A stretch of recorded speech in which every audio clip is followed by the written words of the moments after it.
When you picture a pirate fight, you're probably imagining swords clashing on a ship's deck, captain versus captain, steel ringing against steel, maybe someone swinging from the rigging. That almost never happened.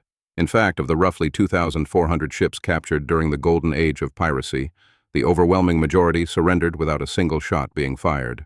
Hollywood has sold us a very specific image of pirate combat. Two ships pull alongside each other. Pirates swing across on ropes, cutlasses gleaming. They land on deck and immediately start dueling. It's dramatic. It's personal. It's a test of skill and bravery. You've seen it in Pirates of the Caribbean, in every pirate movie ever made, and it makes sense. In a story, heroes need to prove themselves. Villains need to be defeated in honorable combat. But here's the thing. Real pirates weren't interested in honorable combat. They weren't interested in proving anything. They were interested in money, and fighting was the worst possible way to make money. Because here's what movies can't show you. Real pirate attacks were about one thing, making the other ships surrender before anyone had to fight. Why? Because fighting destroyed profit. Think about it from a pirate's perspective. Every cannon hole in your prize ship reduces its value. Every barrel of cargo destroyed during fighting is money lost. Every crew member wounded or killed can't be easily replaced. You're operating outside the law with no access to recruitment centers. Pirates even had formal insurance policies in their articles. Bartholomew Roberts's crew specified exact compensation. Lose your right arm, get 600 pieces of 8. Lose a leg, 500. Lose an eye, 100. This wasn't generosity. This was recognizing that wounded pirates were expensive liabilities. And surgeons? Nearly impossible to find. Most were forced into service. When Blackbeard captured ships, he specifically kept surgeons as prizes. When pirate captain John Phillips was wounded with no surgeon aboard, the ship's carpenter had to amputate his leg with a saw and cauterize the wound with a red-hot axe. So pirates built their entire strategy around a simple idea. Make surrender so obviously the right choice that no one even thinks about fighting. But this is where things get fascinating.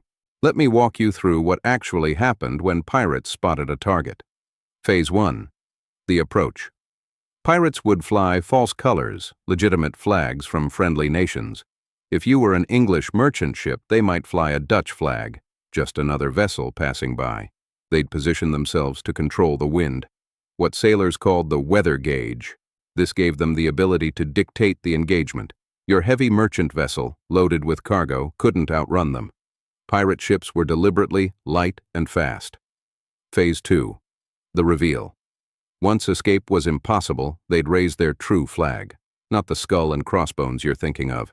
The black Jolly Roger came in dozens of designs. Each pirate captain had their own. Bartholomew Roberts used multiple flags throughout his career. Edward Lowe flew a red skeleton. Calico Jack Rackham used a skull over crossed swords. But they all meant the same thing. Surrender now, or what comes next is worse. And if you hesitated, they'd raise a red flag. This was called the bloody flag, and it meant no quarter, no mercy, no survivors.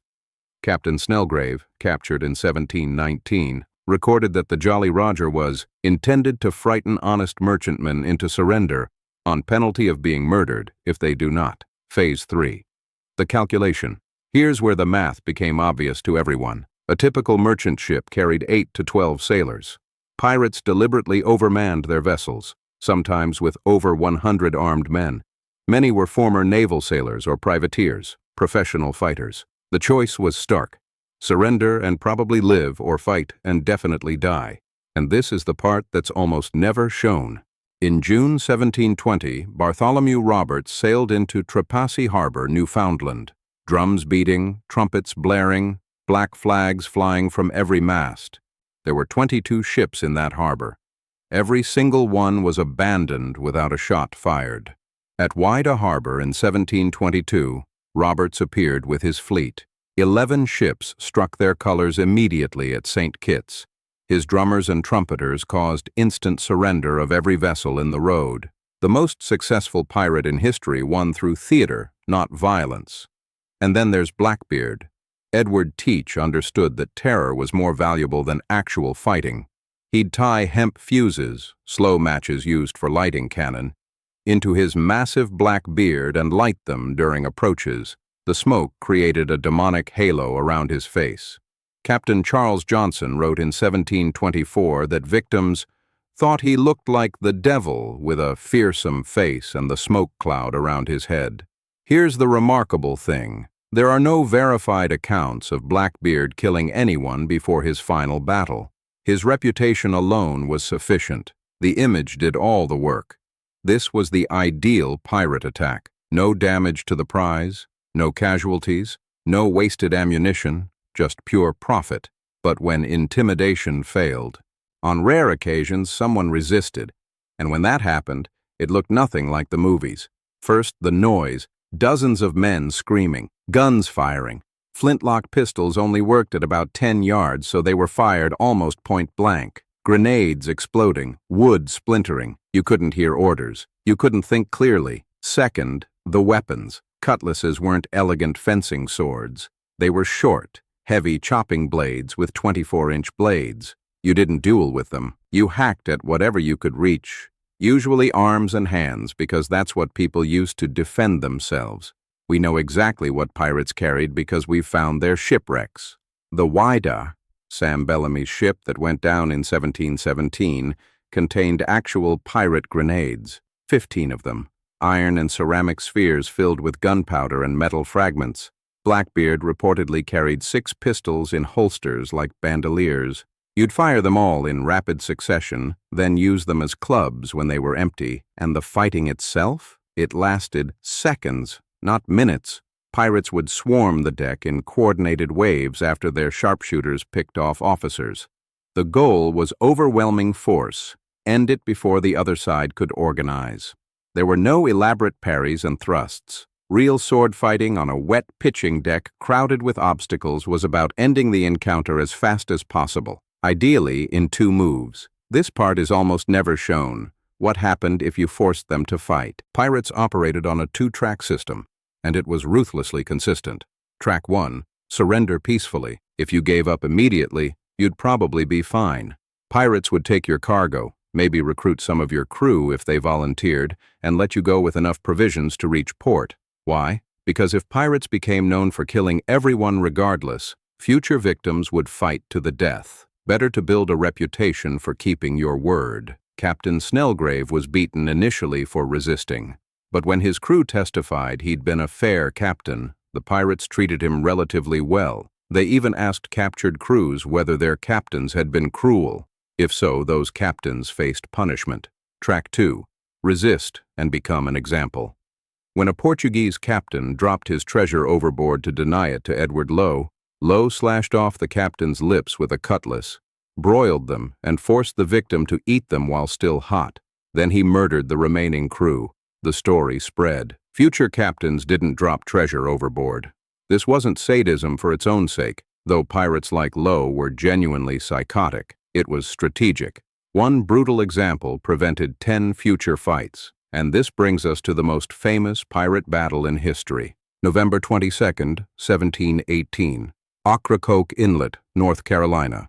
Lieutenant Robert Maynard of the Royal Navy approached Blackbeard's sloop with 60 men in 2 small vessels. Blackbeard had only 14 pirates, but Blackbeard fired first.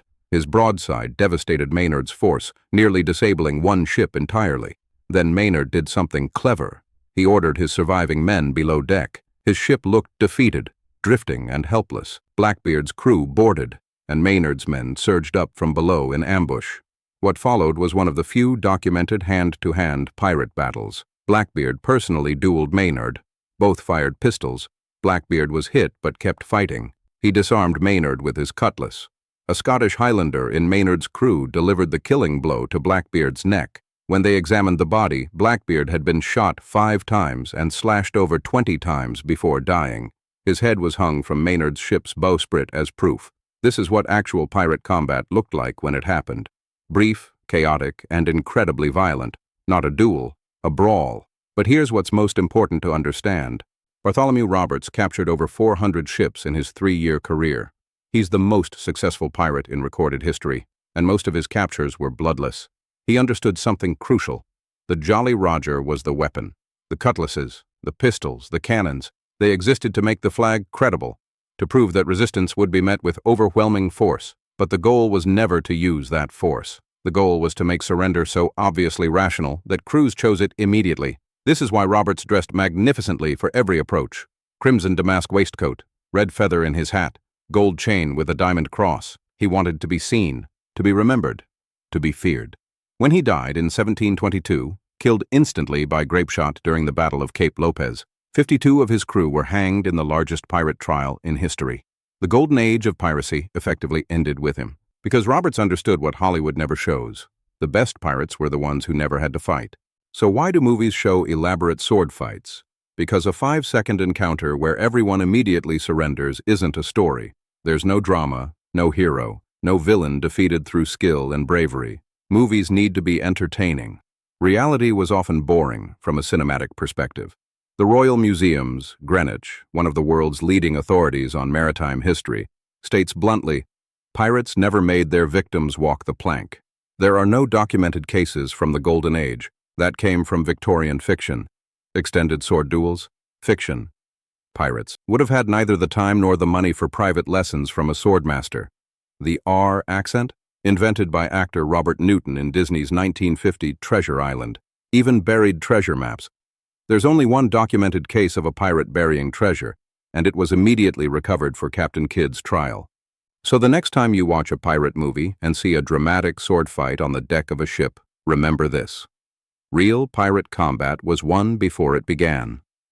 In the moment, a merchant sailor spotted a black flag on the horizon and felt his stomach drop. In the calculation that happened in those few seconds before the flag was raised. In the stories that spread through every port about what happened to crews who resisted. The most terrifying pirates were the ones you never had to fight, because their reputation did all the work.